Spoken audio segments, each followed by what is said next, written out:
2024 లేదా 25లో డిగ్రీ లేదా బీటెక్ చదివారా? సాఫ్ట్‌వేర్ జాబ్ కోసం ఎదురు చూస్తున్నారా? అయితే కోడ్ జ్ఞాన్ 100 డేస్ కోర్సులో చేరండి. జాబ్ సాధించండి. నమస్తే రచిత గారు. నమస్తే ఉషా. లాంగ్ డిస్టెన్స్లో ఉన్న రిలేషన్స్ గురించి మనం మాట్లాడితే వైఫ్ అండ్ హస్బెండ్ కొన్ని సందర్భాల్లో జాబు రీత్యా భార్య అవ్వచ్చు, భర్త అవ్వచ్చు, ఒకరిని వదిలి ఇంకొకరు వెళ్ళాల్సిన అవసరం వస్తూ ఉంటుంది. ఆ ప్రాసెస్లో తెలియకుండానే ఎస్పెషల్లీ ఆడవాళ్ళు అది ప్రేమో లేదంటే దూరం అయిపోతే ప్రేమ తగ్గిపోతుందని ఇన్సెక్యూరో తెలియదు, కానీ ఊరికూరికి ఫోన్లు చేయడం, ప్రతిదీ తెలుసుకోవాలనుకోవడం, ఈ దిశగా ఎక్కువ ఆలోచనలు ఉంటూ ఉంటాయి.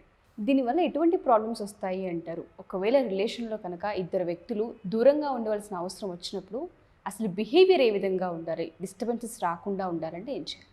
చాలా మంచి క్వశ్చన్ ఉషా. ఇప్పుడు మోస్ట్ ఆఫ్ ద రిలేషన్స్లో ఇది జరుగుతుంది. ఎందుకంటే ఇదివరకు ఏంటంటే పెళ్లి చేసుకుంటే కలిసి ఉండాలి అనే దానికంటే ఇప్పుడు ఎక్కువ సంపాదించాలి, లేకపోతే మన పిల్లలకి మంచి భవిష్యత్తు ఇవ్వాలి.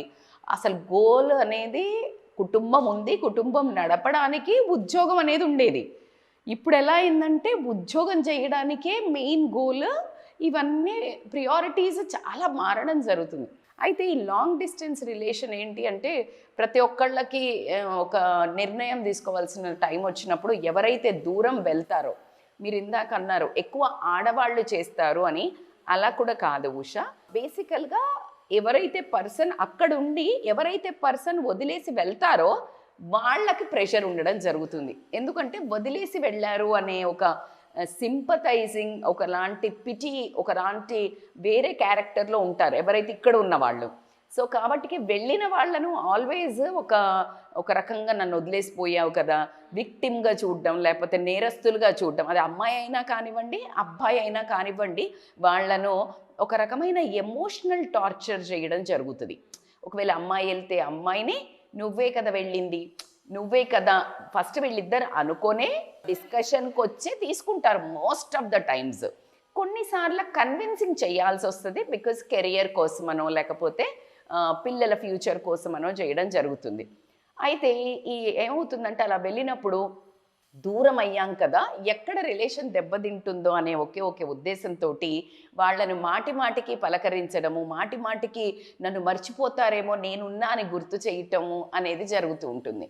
ఆ టైంలో వాళ్ళు గనక రియల్గా అయితే అలా చెయ్యడానికి కూడా రీజన్స్ ఉన్నాయి ఉషా. ఎందుకంటే మనము సినిమాల్లో తీసుకోండి, సీరియల్స్లో తీసుకొనియండి, ఎక్కడ చూసినా ఎప్పుడైతే ఆ భర్త దూరం ఉన్నప్పుడు ఏదైతే ఆ వర్కింగ్ అట్మాస్ఫియర్ ఉంటుందో, ఒకవేళ అక్కడ ఆపోజిట్ జెండర్కి అట్రాక్ట్ అవుతారేమో అనే ఒక అభద్రతా భావంతో ఏం చేస్తారంటే వీళ్ళు కంటిన్యూస్గా నాక్ చేస్తూ ఉంటారు, నేనున్నా అని గుర్తు చేయటం.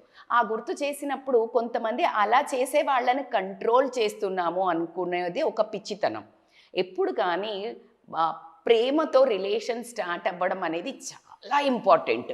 ప్రేమ ఉంది కాబట్టికనే ఈ ఒక బంధాన్ని, బాధ్యతను నేను నెరవేర్చడం కోసం నేను ఒక దూరం వెళ్తున్నాను వెళ్ళడం కరెక్ట్.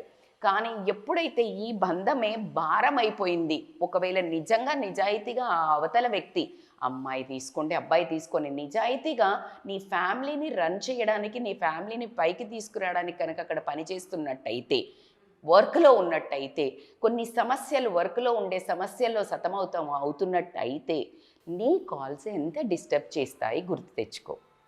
ఆ మనిషిని ఎంత కృంగతీస్తాయి, ఎంత దెబ్బ మానసికంగా కొడుతుంది. నేను మీకోసం చేస్తుంటే ఈ టార్చర్ ఏంటి, అనుమానము అనే ఉద్దేశంతో నువ్వు చేస్తున్నావని ఎదుటి మనిషికి తెలిసినప్పుడు ఆ రియల్గా ఉన్న ప్రేమ కాస్త భారంగా మారడము, ఒక గుదిబండలాగా మారడం జరుగుతుంది ఆ ప్రేమ.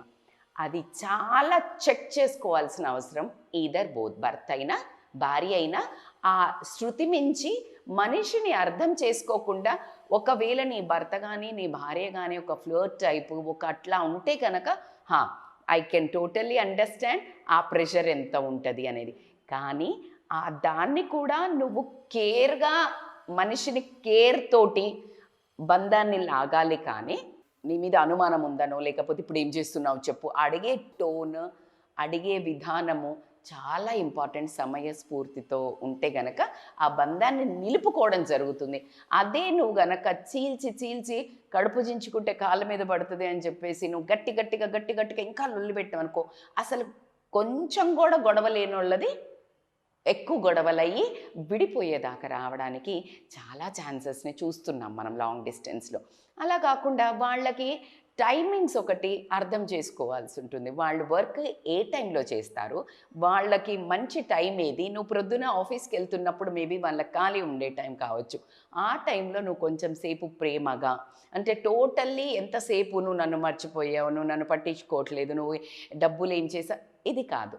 నువ్వు తిన్నావా, నువ్వు బాగున్నావా, ఎంతసేపు ఆ ఎఫెక్షన్, ఆ కేర్ అది చేసినప్పుడు ఒకవేళ ఏదైతే నువ్వు అట్రాక్షన్స్కి నువ్వు పక్కన ఏదైనా అలా కొంచెం వెళ్ళబోతున్నా ఈ ప్రేమ అనేది ఖచ్చితంగా మన అనే ఫీలింగ్ కల్పించినప్పుడు ఎప్పుడైనా అది పోదు ఉషా. గట్టిగా బంధిస్తేనే వెళ్ళాలనిపిస్తుంది. ఎప్పుడు కానీ నిర్బంధంతో ఏ మనిషిని కూడా మనము దగ్గరగా పెట్టుకోలేం. చాలామంది చెప్తుంటారు కడుపులో లేనిది కౌగిలించుకుంటూ వస్తుందా అంటే కరెక్టే కదా. ఇప్పుడు నువ్వు మేడం అలా ఎలా మోసం చేస్తారంటే అది ఖచ్చితంగా నమ్మకం మీద, అవతల మనిషికి ఉన్న బంధం మీద విలువ ఉంటే కనుక అలా చెయ్యరు. సో కాబట్టికి నువ్వు ఎంతసేపుకి నువ్వు ఆ మనిషికి ఎక్కువ నీకోసమే నేను బ్రతుకుతున్నానో, లేకపోతే మన బాబు ఉన్నాడు, మనకి బంధం ఉందో అని బంధాన్ని గుర్తు చెయ్యడం అనేది చాలా ఇంపార్టెంట్. కానీ దాన్ని ఒక గుదిబండలాగా మనిషికి ప్రెషర్ పెడితే మాత్రం ఉన్నవాడు ఎలాగో తుమ్మితే ఊడిపోయే ముక్కే ఆల్రెడీ ఎలాగో తప్పించుకోవడానికి ట్రై చేస్తాడు ఈ వంక చెప్పి. లేదు, ఒకవేళ నిజంగా మంచి వాళ్ళైతే గనక మానసికంగా హర్ట్ అయ్యి ఎమోషనల్గా టార్చర్ పడి వాళ్ళు కూడా ఏదో ఒక నిర్ణయం తీసుకోవడానికి అప్పుడు వాళ్ళు వేరే ఒక షోల్డర్ని ఎత్తుక్కోవడం జరుగుతుంది. రియల్ ప్రేమ కోసం చూడడం జరుగుతుంది. సో మన చేతులారా మన రిలేషన్ని పాడు చేసుకోవద్దని మాత్రం ఖచ్చితంగా హెచ్చరించాల్సిన విషయమే. అదే కాకుండా ఇంకొక యావ పెట్టుకోవాలి వీళ్ళు ఎవరైతే ఆపోజిట్ జెండర్ ఉంటారో.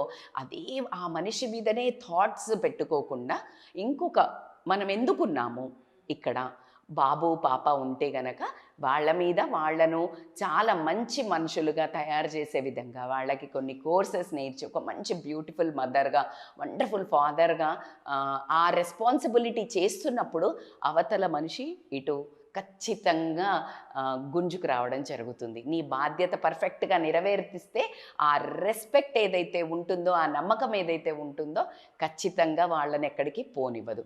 అది కాకుండా నీ ఓన్గా కూడా నువ్వు కూడా ఏదైనా స్కిల్స్ నేర్చుకొని, ఏదైనా ఒక చిన్నది ఏదైనా నేర్చుకో, లేదా ఒక చిన్న జాబ్ చేసుకుంటున్నావు, లేకపోతే ఇంట్లో ఉండే నువ్వు you are working something on your self or to become a part of your earning incomes కానివ్వండి. ఒక మనిషిలాగా నువ్వు ఎదుగుతున్నట్టయితే కనుక వాళ్ళు వచ్చినప్పుడు వాళ్ళని సర్ప్రైజ్ చేయొచ్చు. నీకు ఒక గోల్ ఉంటుంది, నేను వచ్చినప్పుడు మా వైఫ్నో లేకపోతే మా హస్బెండ్నో చాలా ఇంప్రెస్ చేస్తాను అన్నప్పుడు like you will have a enthusiasm in your life.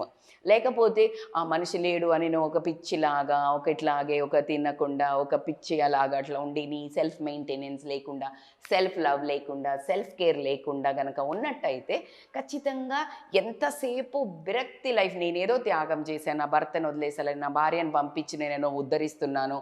No ya, it is purely it's మీ ఇద్దరి మధ్యలో డిస్కషన్ తోటి ప్రాపర్గా అనుకొని తీసుకున్న నిర్ణయమే. So a lot of both responsible. ఈ రిలేషన్ని కాపాడుకోవడానికి ఈక్వల్గా మీకు ఒక తాడు ఉంటుంది, అటు కొన్ని మంది లాగుతారు, ఇటు కొంతమంది లాగుతారు. సో ఈక్వల్ హోల్డ్ చేస్తేనే ఆ బంధం నిలబడుతుంది. ఏది ఒక్కటి లాగి వదిలేస్తే కూడా పడిపోతాం ఎలాగో, ఎగ్జాక్ట్లీ ఈ రిలేషన్లో కూడా అలాగే జరగడం జరుగుతుంది. Thank you so much Rajitha గారు. చాలామందికి ఇటువంటి ప్రాబ్లమ్స్ ఉంటుంటాయి, ఒక్కొక్కరిది ఒక్కొక్కలా ఉంటుంటుంది ప్రాబ్లం. కొంతమంది పర్సనల్గా మీట్ అయ్యి వాళ్ళకి ఏదైతే ప్రాబ్లం అనిపిస్తుందో దాని గురించి మాట్లాడాలనుకుంటూ ఉంటారు. కొంతమంది దాని నుంచి బయటపడలేరు. అలాంటి వాళ్ళకి ఎవరికైనా కౌన్సిలింగ్ కావాలి అనుకుంటే మనం తీసుకునే అవకాశం ఉంది అంటారు? తప్పకుండా ఉషా. ఇప్పుడు చూడండి, ఈ యాంగిల్లో మనం ఎవరిని కదిలియండి, మీరు ఒక 10 మంది ఇలా లాంగ్ డిస్టెన్స్ ఉంటే 10 మందిలో 8 మంది చాలా త్యాగం చేస్తున్నట్టు, ఏదో మొత్తం జీవితాన్ని నాశనం చేసుకున్నట్టు పెట్టేవాళ్ళు ఉంటారు, ఒక 7% అన్న. అసలు అలా తీసుకోవద్దు. మీరు స్ట్రాంగ్ విమెన్ ఆర్ స్ట్రాంగ్ మెన్గా వండర్ఫుల్ ఎగ్జాంపుల్ అవ్వాలి సొసైటీగా. బికాజ్ ఆ నిర్ణయం ఎవరు తీసుకున్నారు? మీరు తీసుకున్నారు. లేదు, ఉన్నంతలో మేము ఉంటాము, మేము ఇక్కడే ఉంటాము అనుకుంటే well and fine. But you are not satisfied with that idea, then it's your call to get understood and అర్థం చేసుకోవాలా. సో కాబట్టికే ఇలా ఏదైతే మనం ఇప్పుడు మీరు అన్నట్టు అవతల వాళ్ళు చూసినప్పుడు అర్థమయ్యి చాలా చిన్న సమస్యను ఈజీగా పరిష్కరించుకోగలుగుతారు. వాళ్ళు చేసుకోలేకపోతే మన వీడియోలు బోల్డ్ హెల్ప్ అవుతాయి ఉషా. చేసుకోలేని పక్షంలో వాళ్ళకి ఇలాంటి కౌన్సిలింగ్ సపోర్ట్ కావాలన్నా కానీ తప్పకుండా కెరియర్ కౌన్సిలింగ్ తీసుకోండి, ఫ్యామిలీ కౌన్సిలింగ్ తీసుకోండి, పిల్లల కౌన్సిలింగ్ తీసుకోండి. వాళ్ళకి ఎందుకు అవుతుందో అన్నీ ఉన్నా కూడా నేను లో ఫీల్ అవుతున్నా అనుకోనియండి, they can really contact in this calling number for online and offline appointments. Thank you so much. Thank you, Usha.